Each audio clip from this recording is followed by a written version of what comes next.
ಚೈತ್ರಾ ಕುಂದಾಪುರ್ ಕಸವ ಅಥವಾ big boss ಶೋದಲ್ಲಿ Chaitra Kundapur ಅವರನ್ನು ಮೊದಲಿನಿಂದ ಹಿಡಿದು ಇಲ್ಲಿಯವರೆಗೆ ಟಾರ್ಗೆಟೇ ಮಾಡ್ತಾ ಇದ್ದಾರಾ? ಅವಳು ತಪ್ಪೇ ಮಾಡಿಲ್ವಾ? ಹಾಗಾದರೆ ತಪ್ಪು ಮಾಡಿದ್ರೆ ಈ ಥರದ ಶಿಕ್ಷೆ ಅಥವಾ ಈ ಥರದ ಟಾಸ್ಕ್ನಲ್ಲಿ ಅವರಿಗೆ ಕಿರಿಕಿರಿಯನ್ನು ಕೊಡುವಂಥದ್ದ, ಅಥವಾ ಇದಕ್ಕಿಂತ ಮೊದಲು ಈ ಥರದ ಟಾಸ್ಕ್ಗಳದು ನಡೆದೇ ಇಲ್ವಾ ಬಿಗ್ ಬಾಸ್ನಲ್ಲಿ?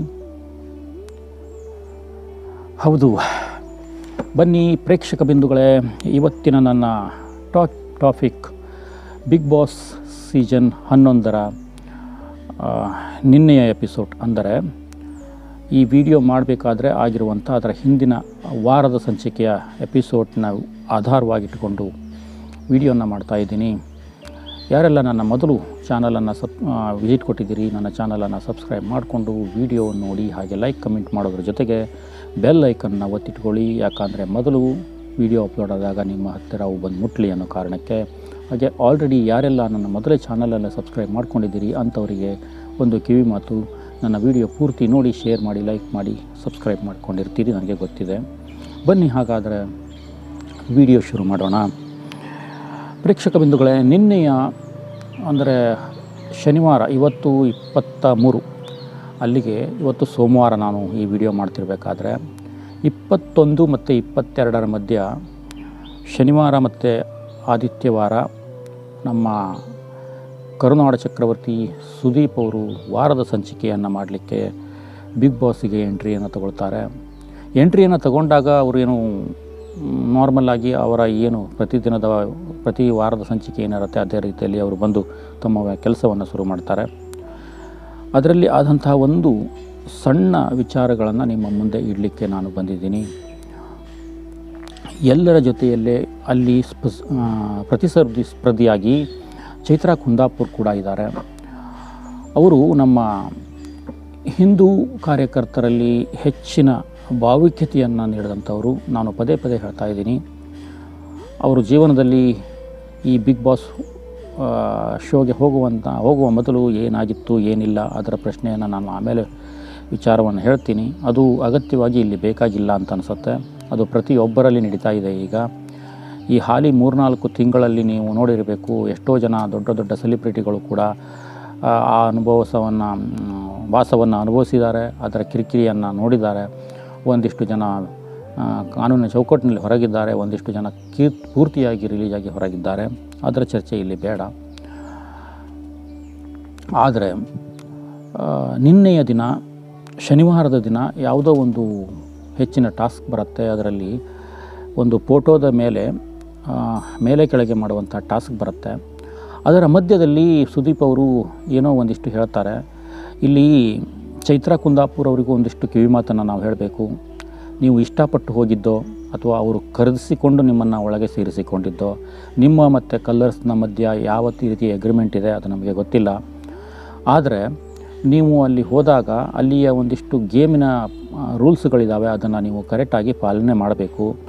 ಮಾಡಲಿಲ್ಲ ಅಂತೇಳಂದರೆ ಸಮಸ್ಯೆಗೆ ಈಡಾಗೋದು ನೀವೇ ಅಂತ ಅನಿಸುತ್ತೆ.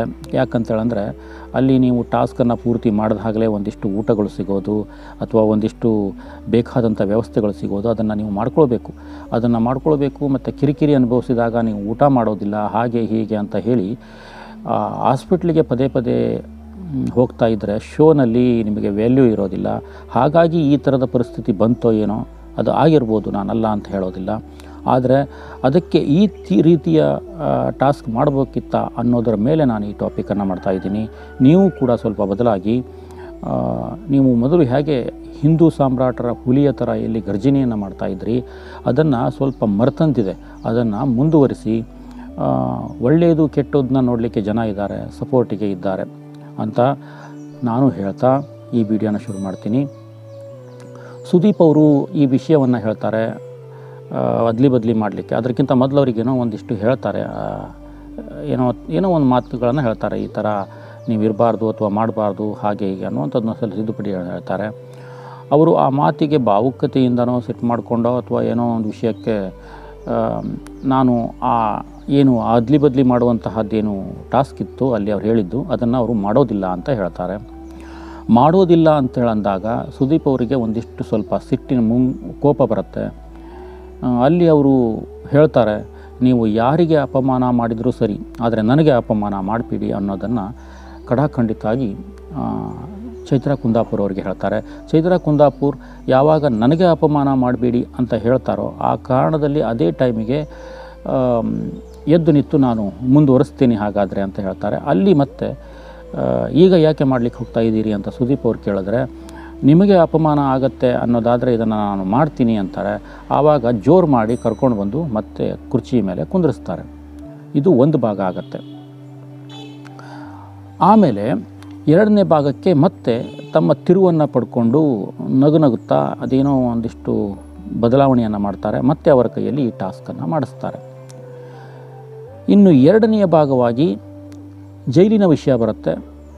ಜೈಲಿನ ವಿಷಯ ಬಂದಾಗ ಪ್ರತಿಯೊಂದು ಪದೇ ಪದೇ ಅವರನ್ನೇ ಜೈಲು ವಾಸಕ್ಕಾಗಿ ಕಳಪೆ ಪ್ರದರ್ಶನವನ್ನು ನೀಡ್ತಾರೆ ಅನ್ನೋ ಕಾರಣಕ್ಕೆ ಅವರನ್ನು ಒಳಗೆ ಇಡ್ತಾರೆ. ಅಲ್ಲಿಯ ಸ್ಪರ್ಧಿಗಳು ಕೂಡ ಹೆಚ್ಚಾಗಿ ಅವರ ಹೆಸರನ್ನು ತಗೊಳ್ತಾರೆ. ಅದು ಅಲ್ಲಿಯ ನೇಮ ಅಂತ ಇಟ್ಕೊಳ್ಳೋದೇ ಆದರೆ ಅಲ್ಲಿ ಒಂದಿಷ್ಟು ಇವರಿಗೆ ಒಂದು ಸ್ವಲ್ಪ ಹಿಂಸೆ ಆಗುತ್ತೆ. ಯಾಕಂದರೆ ಹೊರಗೂಡು ಕೂಡ ಅವರು ಒರಿಜಿನಲ್ ಆಗಿ ಆ ವಾಸವನ್ನು ಅನುಭವಿಸಿರೋಕ್ಕಾಗಿ ಒಳಗಡೆ ಹೋದಾಗ ಒಂದಿಷ್ಟು ಕುಗ್ಗುತ್ತಾರೆ, ಏನೋ ಸ್ವಲ್ಪ ಡೌನ್ ಆಗಿರ್ತಾರೆ ಅನ್ನೋದು. ಕೊನೆಯಲ್ಲಿ 2 ದಿನ ಇರಬೇಕಾದ್ರೆ ಸ್ವಲ್ಪ ಫಾಸ್ಟ್ ಆಗಿರ್ತಾರೆ ಅನ್ನೋದು. ಯಾಕಂತೇಳಿದ್ರೆ ಅದು ಮನುಷ್ಯನ ಮಾನವೀಯತೆ ಧರ್ಮ. ನಮಗೆ ಕುಗ್ಗುತ್ತಾ ಇರಬೇಕಾದ್ರೆ ಯಾರು ಏಳಿಸ್ಬೇಕು ಅಂತ ಅನಿಸೋದಿಲ್ಲ. ಆವಾಗ ನಮಗೆ ಅದೇ ದೊಡ್ಡದು ಅನಿಸುತ್ತೆ. ಹಾಗಾಗಿ ಅಲ್ಲಿ ಒಳಗಡೆ ಹೋದಾಗ ಒಂದು ಥರದಲ್ಲಿ ಇರ್ತಾರೆ ಮನುಷ್ಯರು. ಆಮೇಲೆ ನಮಗೆ ಹೊರಗಡೆ ಬಂದಾಗ ಅನಿಸುತ್ತೆ, ಅಯ್ಯೋ ನಾನೇನು ತಪ್ಪು ಮಾಡಿಬಿಟ್ಟೆ, ಇನ್ನು 2-3 ದಿವಸ ಇದೆ, ನನಗೆ ಇದೇ ಥರ ಆದರೆ ಹೊರಗೆ ಜನ ಕಳಿಸಿಬಿಡ್ತಾರೆ ಅಂತ ಗೊತ್ತಾದಾಗ ಅವರನ್ನೇ ನಂಬಿದಂಥ ಪೌಲವರನ್ನು ನಂಬಿದಾಗ ಅವರನ್ನು ಇಟ್ಕೊಂಡು ವಿಚಾರ ಮಾಡಿದಾಗ ಇಲ್ಲ ನಾನು ಇಲ್ಲೇನಾದರೂ ಮಾಡಬೇಕು ಅಂತ ಅನಿಸುತ್ತೆ. ಆ ಟೈಮ್ನಲ್ಲಿ ಅವರು ಕೂಗಾಡಿ ಚರ್ಚಾಡಿ ಏನೋ ಒಂದಿಷ್ಟು ಮಾಡ್ತಾರೆ. ಅದನ್ನು ಇಟ್ಕೊಂಡು ಟಾರ್ಗೆಟ್ ಮಾಡಿ ಅವರನ್ನು ಜೈಲು ಪಾಲನ್ನು ಪದೇ ಪದೇ ಮಾಡಲಾಗತ್ತೆ. ಆಮೇಲೆ ಅಲ್ಲಿ ಕೂಡ ಸುದೀಪ್ ಅವರು ಒಂದಿಷ್ಟು ವಿಷಯಗಳನ್ನು ಅವರಿಗೆ ಹೇಳ್ತಾರೆ. ಆವಾಗ ಇವರು ತಡಿಲಿಕ್ಕಾಗ್ದೇ, ಅಂದರೆ ನಿಜವಾಗಿಯೂ ಸುದೀಪ್ ಅವರು ಚೈತ್ರಾ ಕುಂದಾಪುರ್ ಅವರಿಗೆ ಹೆಚ್ಚಾಗಿ ಮಾತನಾಡಲಿಕ್ಕೆ ಕೊಡೋದಿಲ್ಲ. ಇದು ನಾನು ಮೊದಲ ಒಂದು ಬಾರಿಗೂ ವಿಡಿಯೋ ಮಾಡಿ ಹಾಕಿದ್ದೀನಿ. ಆ ವಕೀಲರು ಒಬ್ಬರು ಬಂದಾಗ ಅವರ ಕೋರ್ಟ್ ಕಚೇರಿ ವಿಷಯಗಳನ್ನು ಮಾತಾಡಿದಾಗಲೂ ಕೂಡ ಚೈತ್ರಾ ಕುಂದಾಪುರ್ ಅವರಿಗೆ ನಮ್ಮ ಸುದೀಪ್ ಅವರು ಮಾತಾಡಲಿಕ್ಕೆ ಕೊಟ್ಟಿರಲಿಲ್ಲ. ನಿನ್ನೆನೂ ಎಪಿಸೋಡಲ್ಲಿ ಅವರಿಗೆ ಹೆಚ್ಚಾಗಿ ಮಾತಾಡಲಿಕ್ಕೆ ಕೊಡದೇ ಅವರನ್ನು ತಿರಸ್ಕಾರವನ್ನಾಗಿ ಮಾಡ್ತಾರೆ. ಮಧ್ಯದಲ್ಲಿ ಬರುತ್ತೆ ಜೈಲಿನ ವಾಸದ ವಿಷಯ. ಆ ಟೈಮ್ನಲ್ಲಿ ಸ್ವಲ್ಪ ಕಣ್ಣೀರು ಹಾಕ್ಕೊಳ್ತಾ ಒಂದಿಷ್ಟು ವಿಷಯಗಳನ್ನು ಅವರು ಹೇಳ್ತಾರೆ. ಈ ಥರ ನನಗೆ ಟಾರ್ಗೆಟ್ ಮಾಡಿದ್ರು, ನನಗೆ ಅಲ್ಲಿ ಕೂಡ ನೀವು ಅದನ್ನೇ ಮನೆ ಮಾಡ್ಕೊಳ್ಳಿ ಅಂತ ಹೇಳ್ತಾರೆ ಸುದೀಪ್ ಅವರು. ಯಾವುದನ್ನ ಸೆರೆವಾಸವನ್ನು ಮನೆ ಮಾಡ್ಕೊಳ್ಳಿ ಅನ್ನುವಂಥದ್ದನ್ನ ಹೇಳ್ತಾರೆ. ಅಲ್ಲಿ ಒಳಗಿರುವಂಥ ಇದನ್ನು ನೀವು ಅಲ್ಲೇ ಮನೆ ಮಾಡಿಕೊಂಡು ಅಲ್ಲೇ ಉಳಿದ್ಬಿಡಿ ಅನ್ನುವಂಥ ಕಾರಣವನ್ನು ಹೇಳ್ತಾರೆ. ಹೇಳೋದು ಸುಲಭ ಸುದೀಪ್ ಸರ್, ಆದರೆ ಮಾಡೋದು ಕಷ್ಟ. ಆ ಜಾಗದಲ್ಲಿ ಅವರಿದ್ದಾಗಲೇ ಅದರ ಕಷ್ಟ ಏನು ಅಂತ ಗೊತ್ತಾಗೋದು. ನೀವು ಹೇಳಿಬಿಡ್ತೀರಿ ತಮಾಷೆಗೋ ಅಥವಾ ನಿಮಗೆ ವಾರಕ್ಕೆ 1 ಬಾರಿ ಬರ್ತೀರಿ, ನಿಮಗೆ ಏನು ಅನಿಸುತ್ತೋ ನೀವು ನಿಮ್ಮ ತರಿಕೆಯಿಂದ ನೀವು ಹೇಳ್ತೀರಿ. ಆದರೆ 1 ಬಾರಿ ಅದನ್ನು ಒರಿಜಿನಲ್ ಆಗಿ ಅನುಭವಿಸಿದಂಥವ್ರು ಏನಿದ್ದಾರೆ, ಆ ಜಾಗದಲ್ಲಿ ಅಕಸ್ಮಾತ್ ನೀವಿಲ್ಲ, ಹಾಗಾಗಿ ನಿಮಗೆ ಹಾಗೆ ಅನಿಸುತ್ತೆ, ನಾನೂ ಇಲ್ಲ, ಹಾಗಾಗಿ ನನಗೂ ಕೂಡ ಅದು ನಾರ್ಮಲ್ ಆಗಿ ಅನಿಸ್ಬೋದು. ಆದರೆ ಒರಿಜಿನಲ್ ಆಗಿ ಅನುಭವಿಸಿದಂತಹ ಒಂದಿಷ್ಟು ಜನರಿಗೆ, ಒಂದಿಷ್ಟು ಸೆಲೆಬ್ರಿಟಿ ಜನರಿಗೆ ನೀವು ಹತ್ತಿರದಲ್ಲಿ ಹೋಗಿ ಮಾತಾಡಿಸಿ ಕೇಳಿ, ಅಲ್ಲಿ ಒಳಗೆ ಇದ್ದಾಗ ಏನು ಥರದ ಅನುಭವ ಆಗುತ್ತೆ, ಯಾವ ರೀತಿ ನೋವಾಗುತ್ತೆ, ಯಾವ ಸಂಕಟವನ್ನು ನೀವು ಅನುಭವಿಸ್ತೀರಿ. ಮಾಡದೇ ಇರುವಂತಹ ತಪ್ಪುಗಳಿಗೂ ಕೂಡ ಒಂದಿಷ್ಟು ಜನ ಹೋಗಿದ್ದಾರೆ, ಮಾಡಿರುವ ತಪ್ಪಿಗೂ ಒಂದಿಷ್ಟು ಜನ ಹೋಗಿದ್ದಾರೆ. ಅವರಲ್ಲಿ ಹೋಗಿ ನೀವು ಕೇಳಿ. ಹತ್ತಿರದಲ್ಲಿ ನಿಮಗೆ ಬೇಕಾದಂಥವರೇ ಕೂಡ ಈಗ ಅದರಲ್ಲಿ ಒಳಗಿದ್ದಾರೆ, ಆ ಜಾಗದಲ್ಲಿದ್ದಾರೆ, ಈಗ ಸ್ವಲ್ಪ ಹೊರಗಿದ್ದಾರೆ. ಅವರನ್ನು ಹೋಗಿ ಮಾತಾಡಿಸಿ ಕೇಳಿ, ಯಾಕೆ ಈ ಥರ ಆಯಿತು, ಏನಿಲ್ಲ ಅಂತ. ಕೇಳಿದ ಪ್ರಶ್ನೆಗೆ ಹೊರಗಡೆ ನೀವು ತಾತ್ಕಾಲಿಕವಾಗಿ ತಪ್ಪಿಸಿಕೊಳ್ಳುವಂತಹ ಬುದ್ಧಿವಂತರ ಲೆಕ್ಕದಲ್ಲಿ ನೀವು ಉತ್ತರವನ್ನೇನೋ ಕೊಡ್ತಾ ಇದ್ದೀರಿ. ಆದರೆ ನಿಮಗೇ ಬೇಕಾದಂಥವರು ಕೂಡ ಈಗ ಒಬ್ಬರು ಆ ಜಾಗದಲ್ಲಿ ಈಗ ಹೊರಗಿದ್ದಾರೆ. ಅವರ ಬಗ್ಗೆ ಹೋಗಿ ಕೇಳಿ, ಕನ್ಸಲ್ಟ್ ಮಾಡಿ, ಏಕೆ, ಏನಾಯಿತು, ಹೇಗೆ ಅಂತ.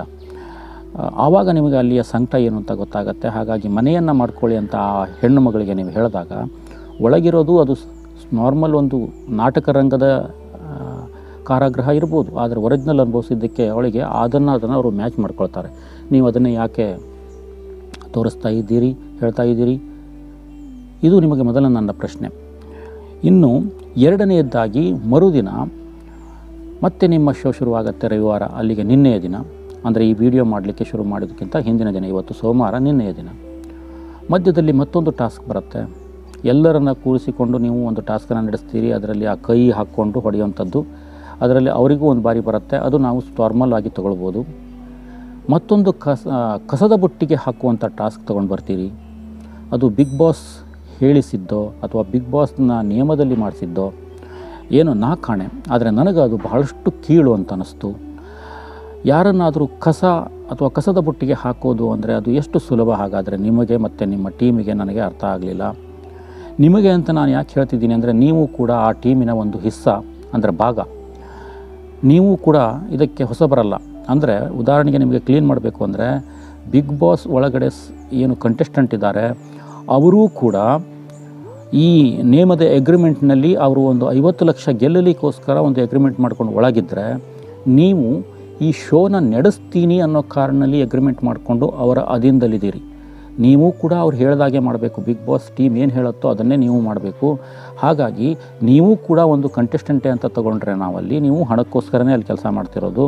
ಹಾಗಾಗಿ ಒಬ್ಬರನ್ನು ಕಸ ಅನ್ನುವಂತಹ ಲೆವೆಲ್ಲಿಗೆ ತಗೊಂಡು ಹೋಗಿ ಒಂದು ಟಾಸ್ಕನ್ನು ನಡೆಸ್ತೀರಿ. ನೀವು ಹೇಳ್ಬೋದಾಗಿತ್ತು, ಆ ಭಾಗದಲ್ಲಿ ಒಂದು ಮಾತಿನಲ್ಲಿ ಹೇಳ್ತೀರಿ, ನಾನು ಮನಸ್ಸು ಮಾಡಿದ್ರೆ ಇಲ್ಲಿ ಟಾಸ್ಕ್ ನಿಲ್ಲಿ.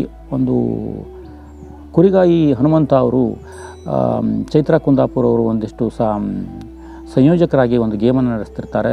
ಚೈತ್ರಾ ಕುಂದಾಪುರ್ ಅವರು ಮಾಡಿರೋದಂಥ ಗೇಮ್ನಲ್ಲಿ ಅವರಿಗೆ, ನಮ್ಮ ಹನುಮಂತ ಅವರಿಗೆ ಇದು ಸರಿ ಅನಿಸೋದಿಲ್ಲ, ಇದು ತಪ್ಪು ಅಂತ ಅನಿಸುತ್ತೆ. ಆ ಟೈಮ್ನಲ್ಲಿ ಟಾಸ್ಕ್ ಕ್ಯಾನ್ಸಲ್ ಆದರೂ ಅಡ್ಡಿ ಇಲ್ಲ, ನಾನು ಸುಳ್ಳು ಆಡೋದಿಲ್ಲ ಅಂತ ಅವರು ನಿಂತ್ಕೊಳ್ತಾರೆ. ಆವಾಗ ನೀವು ಆ ಶೋದಲ್ಲಿ ನಿನ್ನೆಯ ದಿನ ಶನಿವಾರ ದಿವಸ ಒಂದು ಮಾತು ಹೇಳ್ತೀರಿ, ಯಾರಿಗೆ ಟಾಸ್ಕ್ ನಿತ್ರೂ ಅಡ್ಡಿ ಇಲ್ಲ ಹಾಗೆ ಹೀಗೆ ಅಂತ ಹೊರಟಿನ ಮಾತಾಡ್ತಿರೋ ಅವರನ್ನು ನಾನು ಕೂಡ ಇಲ್ಲಿಂದ ಹೊರಗೆ ಹಾಕಲಿಕ್ಕೆ ತಾಕತ್ತಿದೆ ಅನ್ನುವಂಥ ಮಾತನ್ನು ನೀವು ಹೇಳ್ತೀರಿ. ಹಾಗಾದರೆ ತಪ್ಪಿದ್ರೂ ಅದನ್ನು ಸರಿ ಅಂತ ಸಂಯೋಜಕರು ಹೋಗಿ ಮಾತಾಡಿಕೊಂಡು ಆ ಗೇಮನ್ನು ಮುಂದುವರಿಸಬೇಕಾಗಿತ್ತ ನಿಮ್ಮ ಲೆಕ್ಕದಲ್ಲಿ? ಹಾಗೆ ಮುಂದುವರಿಸಿದರೆ ಒಂದು ವಾರದ ಒಳಗಡೆ ಫುಲ್ಲಾಗಿ ಒಳಗಡೆ ಜಗಳ ಆಗ್ತಿತ್ತು. ಆ ಜಗಳ ನಿಮಗೆ ಬೇಕಾ? ಹಾಗಾದರೆ ಬಿಗ್ ಬಾಸ್ ಅಂದರೆ ನೀವು ಪೂರ್ತಿ ಜಗಳವನ್ನು ಮಾಡಲಿಕ್ಕೇ 3 ತಿಂಗಳು ಅವರನ್ನು ಒಟ್ಟಾಗಿಡೋದಾ? ಏನು ನಿಮ್ಮ ಮಾತು? ಇದರ ಮಧ್ಯೆ ನೀವು ಕಸದ ಟಾಸ್ಕನ್ನು ತಗೊಳ್ತೀರಿ. ಹಾಗಿದ್ದರೆ ನಿಮಗೆ ಒಬ್ಬರನ್ನ ಹೊರಗೆ ಹಾಕಲಿಕ್ಕೆ ಪವರ್ ಇದೆ ಕಲರ್ಸ್ ಕನ್ನಡದಲ್ಲಿ, ಆ ಬಿಗ್ ಬಾಸ್ ಶೋದಲ್ಲಿ ಅಂತಾದರೆ, ಕಸದ ಟಾಸ್ಕ್ ಯಾಕೋ ನನಗೆ ಅಷ್ಟು ಒಗ್ಗಿ ಬರ್ತಾ ಇಲ್ಲ ಅಂತ ನೀವು ಡಿಸ್ಕಸ್ ಮಾಡಿ ಅದನ್ನು ಚೇಂಜ್ ಮಾಡಿಸ್ಬೋದಾಗಿತ್ತು. ಹೌದು, ನಾನು ಒಪ್ತೀನಿ, ಇದಕ್ಕಿಂತ ಹಿಂದಿನ ಸೀಸನ್ನಲ್ಲಿ ಕಸದ ಟಾಸ್ಕ್ಗಳು ಭಾಳ ಆಗಿವೆ. ಕಸ ತಿಂದು ಬಿಟ್ಟ ವೇಸ್ಟನ್ನು ಹಾಕಿರೋದನ್ನು ಕುರ್ಚಿಯ ಮೇಲಿಂದ ಕೂತ್ಕೊಂಡು ಅವ್ರ ಮೈ ಮೇಲೆ ಹಾಕಿ ಏಳುವ ಪ್ರಸಂಗವನ್ನು ಇಟ್ಟಾಗ, ಅಂದರೆ ಕುರ್ಚಿಯಿಂದ ಎದ್ದರೆ ಔಟು ಅನ್ನುವಂಥ ಒಂದಿಷ್ಟು ಟಾಸ್ಕ್ ಬರ್ತಿತ್ತು. ಆವಾಗ ಕಸವನ್ನು ತಂದು ಹಾಕ್ತಿದ್ರು ಕಂಟೆಸ್ಟೆಂಟ್ಗಳು. ಯಾಕೆ ಅಂದರೆ ಆ ಕಸವನ್ನು ಹಾಕ್ತಿದ್ದಾರೆ ಅನ್ನೋ ಕಾರಣಕ್ಕಾದರೂ ಎದ್ದು ನಿಲ್ಲಿ ಅನ್ನೋ ಕಾರಣಕ್ಕೆ ಭಯಪಟ್ಟಾದರೂ ಎದ್ದು ನಿಲ್ಲಿ ಅಂತ ಅವರು ಹಾಕ್ತಿದ್ರು. ಆದರೆ ಇಲ್ಲಿ ಆ ಥರದ ಪರಿಸ್ಥಿತಿ ಇರಲಿಲ್ಲ. ಎಲ್ಲರನ್ನು ಎದ್ದು ನಿಲ್ಲಿಸಿ ನೀವು ಕೇಳ್ತೀರಿ, ಇಲ್ಲಿ ಯಾರಿಗೆ ಇರಲಿಕ್ಕೆ ಅರ್ಹತೆ ಇಲ್ಲ, ಕಸದ ಬುಟ್ಟಿಗೆ ಹೋಗೋರು ಯಾರು ಅಂತ ನೀವು ಹೇಳಿ ಅಂತ ಅಂದಾಗ ಒಬ್ಬೊಬ್ಬರೇ ಎದ್ದು ಎಲ್ಲರೂ ನೀವು ಇಚ್ಛೆಪಟ್ಟ ಹಾಗೆ ಅಂತ ಹೇಳಲಿಕ್ಕಾಗಲ್ಲ. ನೀವು ಹೇಳಿರುವ ಟಾಸ್ಕಿನ ಪ್ರಕಾರ ಪ್ರತಿಯೊಬ್ಬರು ಅವರ ಹೆಸರನ್ನು ಕವರಿಗೆ ಅಂಟಿಸಿ ಕಸಕ್ಕೆ ಹಾಕ್ತಾರೆ. ಹಾಗಾದರೆ ಚೈತ್ರಾ ಕುಂದಾಪುರ್ ಕಸಕ್ಕೆ ಹೋಗುವಷ್ಟು ಕೀಳು ನೀಚ ಜಾಗದಲ್ಲಿದ್ದಾರೆ. ಅವರಿಗೆ 3 ಲಕ್ಷ ಜನ ಶುರುವಾತಿನಲ್ಲಿ, ಅಂದರೆ ನಮ್ಮ 11ನೇ ಸೀಸನ್ ಶುರುವಾದಾಗ ನೀವೇ ಹೇಳಿದಂಥ ಮಾತು, 3 ರಿಂದ 3.5 ಲಕ್ಷ ಜನ ಅವರಿಗೆ ವೋಟ್ ಹಾಕಿ ಒಳಗೆ ಕಳಿಸಿದ್ದಾರೆ ಅಂತ ನೀವು ಹೇಳಿದ್ದೀರಿ. 3.5 ಲಕ್ಷ ಜನ ವೋಟ್ ಹಾಕಿ ಕಳಿಸ್ತಿದ್ದಾರೆ. ಇಲ್ಲಿಯವರೆಗೆ ಅವರಿಗೆ ವೋಟ್ ಹಾಕಿ ಅಲ್ಲಿ ಇಟ್ಟಿದ್ದಾರೆ ಅಂತಾದರೆ ಅವರೆಲ್ಲರೂ ಹಾಗಾದರೆ ಕಸದ ಲೆವೆಲ್ಲಿಗೆ ಬಂದವರ, ನಾವು ಕಸವನ್ನು ಒಳಗೆ ಇಡ್ತಾ ಇದ್ದೀವಿ. ಈಗ ಉದಾಹರಣೆಗೆ ನಾನು ಕೂಡ ಚೈತ್ರ ಅವರಿಗೆ ವೋಟ್ ಹಾಕಿದ್ದೇನೆ. ಹಂಗೆ ಮಾಡಿದ್ರೆ ಅವರನ್ನು ನಾವು ಒಳಗಿಟ್ಟಿದ್ದೀವಿ ಅಂದರೆ ನಾವು ಕೂಡ ಕಸಗಳ? ಯಾವ ಲೆಕ್ಕದಲ್ಲಿ ನೀವು ಮಾತಾಡ್ತಿದ್ದೀರಿ? ಯಾವ ಲೆಕ್ಕದಲ್ಲಿ ಟಾಸ್ಕ್ ನಡೆಸ್ತಿದ್ದೀರಿ? ಇದು ನನಗೆ ಸಮಯಕ್ಕೆ ಅರ್ಥನೇ ಆಗ್ತಾ ಇಲ್ಲ. ಮೊದಲು ಸ್ವರ್ಗ ನರಕ ಅಂತ ಇಟ್ಕೊಂಡು, ಸ್ವರ್ಗ ನರಕದ ಒಳಗೆ ಹೆಣ್ಣು ಮಕ್ಕಳಿಗೆ ಟಾಯ್ಲೆಟ್ಗೆ ಹೋಗಬೇಕಾದ್ರೂ ಕೂಡ ಸ್ವರ್ಗದವರು ಚಾವಿ ತೆಗಿಬೇಕು ಅನ್ನುವಂಥ ನಿಯಮವನ್ನು ಮಾಡ್ತೀರಿ. ಆ ಟೈಮ್ನಲ್ಲಿ ಮಹಿಳಾ ಸಮಾಜದಿಂದ ವಾರ್ನಿಂಗ್ ಹೋಗುತ್ತೆ. ಆ ಟೈಮ್ನಲ್ಲಿ ನೀವು ಅದನ್ನು ಎಮರ್ಜೆನ್ಸಿ ಅಂತ ಹೇಳಿ ಎಲ್ಲ ಕಿತ್ತು ಹೊರಗೆ ತೆಗೆದು ಎಲ್ಲರನ್ನ ಒಂದು ಮಾಡ್ತೀರಿ. ಇಷ್ಟು ನಿಯಮಗಳು ಹಾಗಾದರೆ ಬಿಗ್ ಬಾಸ್ ಟೀಮಿಗೆ ಮತ್ತು ಸುದೀಪ್ ಅವರೇ ನಿಮಗೆ ಗೊತ್ತಾಗಿರಲಿಲ್ವೇ ಈ ವಿಷಯಗಳು, ಈ ಥರದಲ್ಲಿ ಕಾನೂನು ಬರ್ತವೆ ಅಂತ? ಸಾಮಾನ್ಯವಾಗಿ ನಾವು ಯೂಟ್ಯೂಬ್ ಮಾಡೋರು ನಮಗೆ ಯಾವ ಗೈಡ್ಲೈನ್ ಎಲ್ಲಿದೆ ಏನೆಲ್ಲ ಗೊತ್ತಿರುತ್ತೆ. ಈಗ ಇದೇ ವಿಡಿಯೋದಲ್ಲಿ ನಾನು ಏನು ಮಾತಾಡಬಾರ್ದು, ಏನು ಮಾತಾಡಬೇಕು ಅನ್ನುವಂಥದ್ದನ್ನು ನಾನು ವಿಚಾರವನ್ನು ಮಾಡಿಕೊಂಡೇ ವಿಡಿಯೋ ಮಾಡ್ತಿದ್ದೀನಿ. ನಿಮ್ಮ ಟೀಮಿಗೆ ಇದು ಗೊತ್ತಾಗಲಿಲ್ವೇ? ಹಾಗಾದರೆ ಯಾರನ್ನು ಕಸವನ್ನಾಗಿ ತೋರಿಸ್ತಾ ಇದ್ದೀರಿ ನೀವು? ಪ್ರತಿಯೊಬ್ಬರನ್ನು ಎಲ್ಲರೂ ಹೋಗಿ ಅದರಲ್ಲಿ ಕಸದ ಬುಟ್ಟಿಯಲ್ಲಿ ಹಾಕ್ತಾರೆ, ಹೌದಲ್ವಾ? ಕಸದ ಬುಟ್ಟಿಗೆ ಹಾಕಿದರೆ ಅಲ್ಲಿರುವಂಥ 16 ಉಳಿದಿರುವಂಥ 8 ಜನನೋ 7 ಜನನೋ ಏನಿದ್ದಾರೆ ಅವರೆಲ್ಲರೂ ಕಸದ ಬುಟ್ಟಿಗೆ ಅವ್ರ ಹೆಸರನ್ನು ಹಾಕ್ತಾರೆ. ಅವರು ಹಾಗಾದರೆ ಕಸ ಅಲ್ವಾ? ನನ್ನ ಲೆಕ್ಕದಲ್ಲಿ ಅವರು ಕೂಡ ಅಷ್ಟೇ ಕಸಗಳು ಅಂತ ಹೇಳ್ತೀನಿ. ಈಗ ಚೈತ್ರಾ ಕುಂದಾಪುರ್ ಅವರು ಬ್ಲ್ಯಾಕ್ ಮೇಲ್ ಮಾಡ್ತಾರೆ ಅಂತಲೇ ಇಟ್ಕೊಳ್ಳೋಣ, ಹಾಸ್ಪಿಟ್ಲಿಗೆ ಹೋಗೋ ನಾಟಕವನ್ನು ಆಡ್ತಾರೆ ಹಾಗೆ ಹೀಗೆ ಅಂತಲೇ ಇಟ್ಕೊಳ್ಳೋಣ. ಅವರು ಮಾಡೋದು ಅದನ್ನು ಸ್ಟ್ರಾಟರ್ಜಿ ಅಂತಲೇ ಇಟ್ಕೊಳ್ಬೋದಲ್ವ? ಯಾಕಂತೇಳಿದ್ರೆ ಬಿಗ್ ಬಾಸ್ನಲ್ಲಿ ಎಲ್ಲರೂ ಸ್ಟ್ರಾಟರ್ಜಿನೇ ಮಾಡ್ತಾ ಇರೋದು. ಪ್ರತಿಯೊಬ್ಬರು ಇವರು ಈ ಥರ ಸ್ಟ್ರಾಟಜಿ ಮಾಡ್ತಾರೆ ಅಂತ ಇಟ್ಕೊಂಡ್ರೆ ಚೈತ್ರಾ ಕುಂದಾಪುರ ಅವರು, ಭವ್ಯ ಅವರು ಮೊನ್ನೆ ಹಾಸಿಗೆಯ ಮೇಲೆ ಮನ್ಕೊಂಡು ಚಾದರ್ ಹಚ್ಕೊಂಡು ನಮ್ಮ ಅಮ್ಮನ್ನ ನೋಡ್ಲಿಕ್ಕೆ ಹೋಗಬೇಕು ಅಂತ ಬ್ಲ್ಯಾಕ್ ಮೇಲ್ ಮಾಡ್ತಾಯಿದ್ರು. ಅದು ಸ್ಟ್ರಾಟಜಿ ಅಲ್ವಾ? ಅಥವಾ ಮತ್ತೊಬ್ಬರು ಕೊನೆಯಲ್ಲಿ ಬಂದು ಅಳ್ಳೋದು ಅಥವಾ ಇನ್ನೊಬ್ಬರ ಕಡೆ ಹೋಗ್ಕೊಂಡು ನಿಮ್ಮ ಆಡಿದ ಪಾತ್ರ ಒಳ್ಳೆಯದು ಅಂತ ಅವರಿಂದ ಓಟ್ ಕಸ್ಕೊಳ್ಳೋಂಥದ್ದನ್ನ ಭಾಳಷ್ಟು ಅಲ್ಲಿ ಸ್ಟ್ರಾಟಜಿ ಮಾಡ್ತಾರೆ. ಅದರ ಪಾತ್ರ ಇದು ಆಗಿರ್ಬೋದು. ಆ 16 ಜನರಿಗೆ ಇದ್ಯಾಕೆ ಗೊತ್ತಾಗಲಿಲ್ಲ? 16 ಜನ ಅಲ್ಲಿರುವಂಥ ಉಳಿದ ಕಂಟೆಸ್ಟೆಂಟನಿಗೆ ಇದ್ಯಾಕೆ ಗೊತ್ತಾಗಲಿಲ್ಲ? ಅವರೆಲ್ಲರೂ ಅವರನ್ನು ಕಸದ ಬುಟ್ಟಿಗೆ ಹಾಕಿಸ್ತಾರೆ. ನೀವು ಹೇಳಿದಾಗೆ ಅವ್ರು ಮಾಡಲೇಬೇಕು, ದಾರಿ ಇಲ್ಲ. ಯಾಕಂತೇಳಿದ್ರೆ ನೀವೇನು ಹೇಳಿದ್ದೀರಿ ಶನಿವಾರದ ಎಪಿಸೋಡ್ನಲ್ಲಿ ನೀವು ಒಂದು ಮಾತು ಹೇಳ್ತೀರಿ, ನನಗೆ ಅಪಮಾನ ಮಾಡಿಬಿಡಿ ಅಂತ. ಈ ಟಾಸ್ಕ್ ನಡಿಬೇಕಾದ್ರೆ ಅವರಿಗೂ ಕೂಡ ಇಷ್ಟ ಇಲ್ಲ ಅಂತಲೇ ನಾನು ಒಂದು ಮಾತು ಹೇಳ್ತೀನಿ. ಆದರೆ ಅವರಿಗೇನಾದರೂ ಅದನ್ನು ನಾನು ಮಾಡೋದಿಲ್ಲ ಅಂದರೆ ನಿನ್ನೆ ಚೈತ್ರಾ ಕುಂದಾಪುರ ಅವರಿಗೆ ಆಗಿರುವಂಥ ಮಾತೇ ನೀವು ಅವ್ರಿಗೆ ಹೇಳ್ತಿದ್ರಿ. ಹಾಗಾಗಿ ನೀವು ಹೇಳಿದಂಥ ಕೆಲಸವನ್ನು ಮಾಡಬೇಕಾಗಿತ್ತು, ಅವರು ಮಾಡಿ ಮುಗಿಸಿದ್ರು ಕಸದ ಬುಟ್ಟಿಗೆ. ಹಾಗಾದರೆ ಅವರು ಅಷ್ಟು ನಿಯತ್ನಲ್ಲಿದ್ದಾರೆ ಉಳಿದಂಥವ್ರು? ನೀವು ಹೇಳಬೇಕು ಸುದೀಪ್ ಸರ್, ಅಷ್ಟು ನಿಯತ್ನಲ್ಲಿದ್ದಾರೆ ಅವರು ಕೂಡ ಸ್ಟ್ರಾಟಜಿ ಮಾಡಿದವರೇ ಅಲ್ವಾ? ಪ್ರತಿಯೊಬ್ಬರನ್ನು ಕಸಕ್ಕಿಂತ ಕಸ ಕೀಳು ಅಂತ ನಾನು ಹೇಳೋದಿಲ್ಲ, ಆದರೆ ಕಸಕ್ಕಿಂತ ಕೀಳಾಗಿ ನೋಡಬಾರ್ದು ಅನ್ನುವಂಥ ಪದ್ಧತಿಯನ್ನು ಇಟ್ಕೊಂಡಿರಬೇಕು ಪ್ರತಿಯೊಬ್ಬರು. ನೀವು ನಿಮ್ಮ ಸ್ಥಾನದಲ್ಲಿ ದೊಡ್ಡವರು, ಸೆಲೆಬ್ರಿಟಿಗಳು. ನಿಮ್ಮ ಜಾಗದಲ್ಲಿ ನೀವು ಸೆಲೆಬ್ರಿಟಿ ಸುದೀಪ್ ಸರ್, ಅವರ ಜಾಗದಲ್ಲಿ ಅವರು ಕೂಡ ಒಂದು ಟೈಮ್ನಲ್ಲಿ ಸೆಲೆಬ್ರಿಟಿನ ಈಗೂ ಕೂಡ. ಹಿಂದೂ ಕಾರ್ಯಕರ್ತರ ಮನಸ್ಸಿನಲ್ಲಿ ಅವರು ಈಗೂ ಇದ್ದಾರೆ, ಮುಂದೂ ಇರ್ತಾರೆ. ಏನೋ ಆ ಹುಲಿ ಈಗ ಸ್ವಲ್ಪ ತಂಡವಾಗಿದೆ, ಯಾಕಂದರೆ ಕಾನೂನಿನ ಚೌಕಟ್ಟಿನಲ್ಲಿ ಹೋಗಿ ಒಂದಿಷ್ಟು ನೋವನ್ನು ಅನುಭವಿಸಿದೆ ಅಂತ ಸುಮ್ಮನೆ ಇದ್ದರೆ ಅದನ್ನು ಬಹಳಷ್ಟು ಹೀನಾಯಕವಾಗಿ ನೀವು ತೋರಿಸಬೇಡಿ, ಅದು ಸರಿಯಲ್ಲ. ಈಗ ಹಾಗಾದರೆ ಮಹಿಳಾ ಸಮಾಜಗಳು ಎಲ್ಲಿ? ಒಂದು ಹೆಣ್ಣು ಮಗಳನ್ನು ಕಸ ಅಂತ ತೋರಿಸ್ತಾ ಇದ್ದೀರಿ ನೀವು. ಈಗ ಮಹಿಳಾ ಸಮಾಜಗಳು ಎಲ್ಲಿದ್ದಾವೆ? ಹಾಗಾದರೆ ಬರಬೇಕಲ್ವ ಮುಂದೆ? ಇನ್ನು ಮುಂದೆ ಏನಾಗುತ್ತೆ? ಇವತ್ತಿನ ಎಪಿಸೋಡ್ನಲ್ಲಿ ಯಾರು ಎಲ್ಲರೂ ಸೇರಿ ಕಸ ಅಂತ ತೋರಿಸಿದಾರೋ ಅವರೇ ಹೋಗಿ ಅವರಿಗೆ ಅಳ್ತಾ ಇರಬೇಕಾದ್ರೆ ಅಳ್ತಾ ಇರ್ತಾರೆ ಪಕ್ಕ. ನನನ್ನೆಲ್ಲ ಕಸ ಅಂದ್ರಲ್ಲ ಅನ್ನುವಂಥ ಒಂದು ದುಃಖ ಇರುತ್ತೆ, ಒಂದು ಸೈಡಿಗೋ ಎಲ್ಲ ಕೂತ್ಕೊಂಡಿರ್ತಾರೆ. ಇವರೇ ಅದನ್ನು ಕಸ ಅಂದವರು ಹೋಗಿ ಅವರಿಗೆ ಸಮಾಧಾನ ಪಡಿಸ್ಲಿಕ್ಕೆ ಹೋಗ್ತಾರೆ. ಈ ನಾಟಕ ಯಾಕೆ? ಅಂದಿದ್ದೀರಿ ಅಂದರೆ ಆ ಸ್ಟ್ಯಾಂಡರ್ಡ್ನಲ್ಲಿರಿ. ಕಸ ಅಂದಿದ್ದೀರಿ ಅಲ್ವಾ ನೀವು ಅವರಿಗೆ?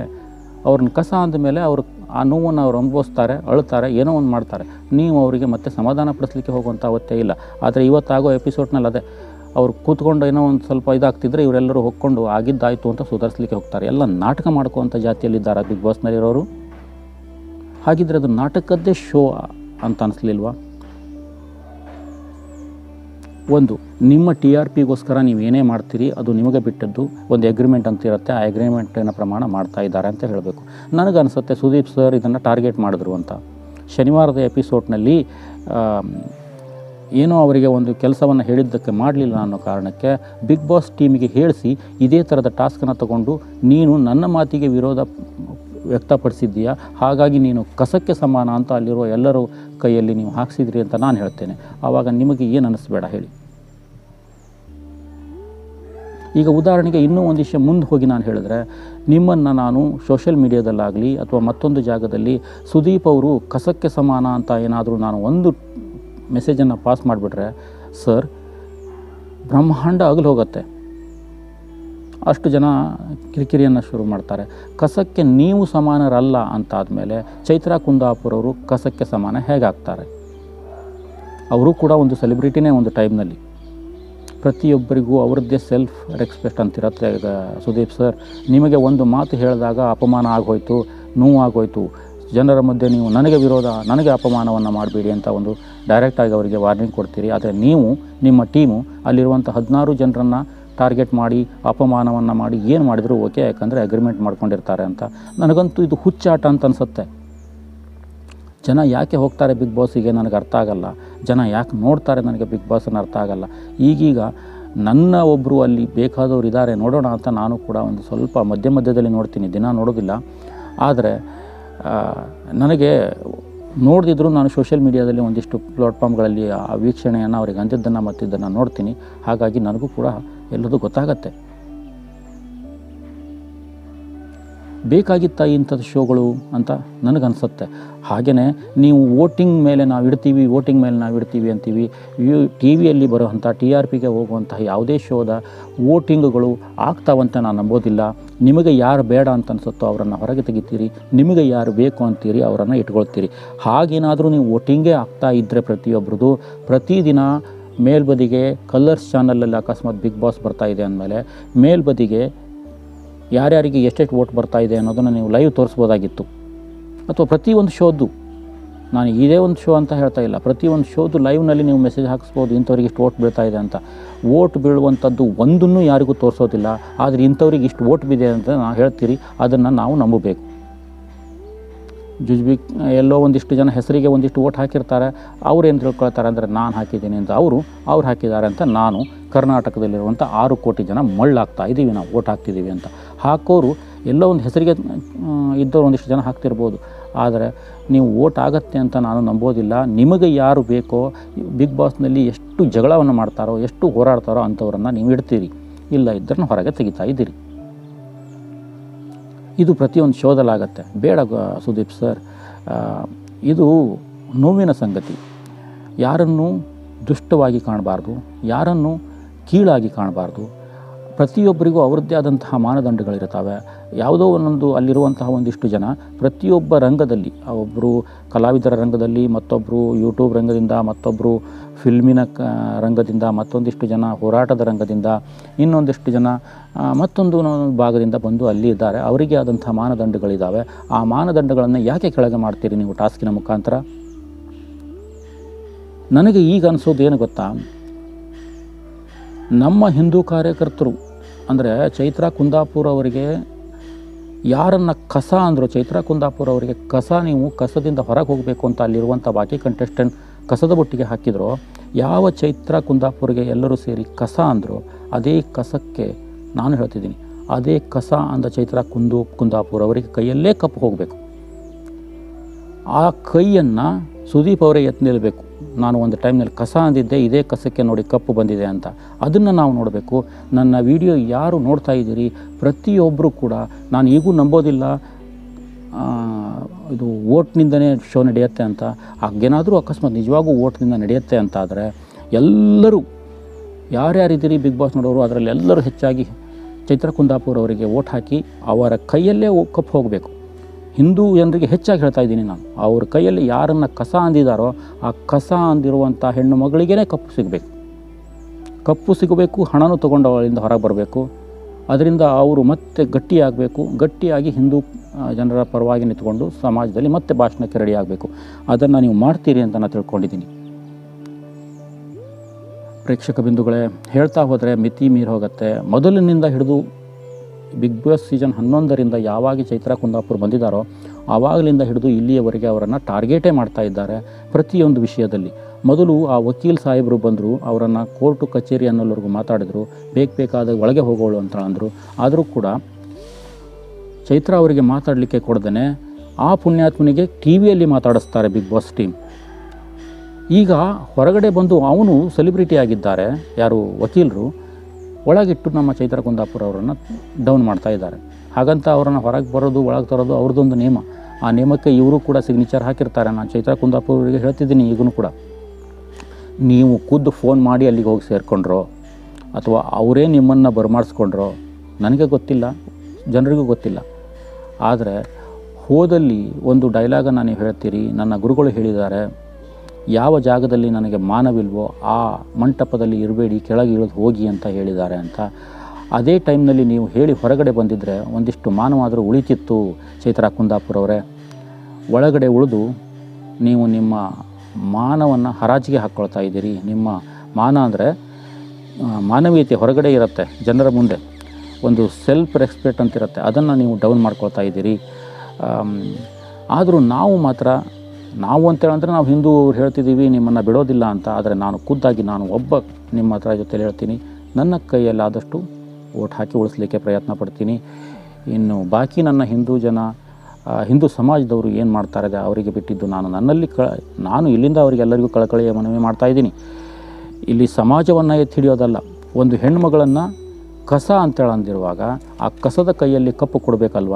ಹಾಗಾಗಿ ಕರ್ನಾಟಕದ 6 ಕೋಟಿ ಜನಸಂಖ್ಯೆ ಏನಿದೆ, ಅಥವಾ ಈಗ 8 ಕೋಟಿ ಹತ್ತಿರ ಎಲ್ಲರಿಗೂ ಎಷ್ಟು ಜನ ಇದ್ದೀರಿ ಕರ್ನಾಟಕದ ಜನಸಂಖ್ಯೆ ಈಗ, ಅವರೆಲ್ಲರೂ ನಾನು ಕೇಳ್ಕೊಳ್ಳೋದು, ಚೈತ್ರಾ ಕುಂದಾಪುರ ಅವರಿಗೆ ಕಸ ಅಂತ ಹೇಳಿದ್ದಾರೆ, ಅವರಿಗೇ ಓಟ್ ಕೊಡಬೇಕು, ಅವರನ್ನು ಗೆಲ್ಲಿಸಬೇಕು.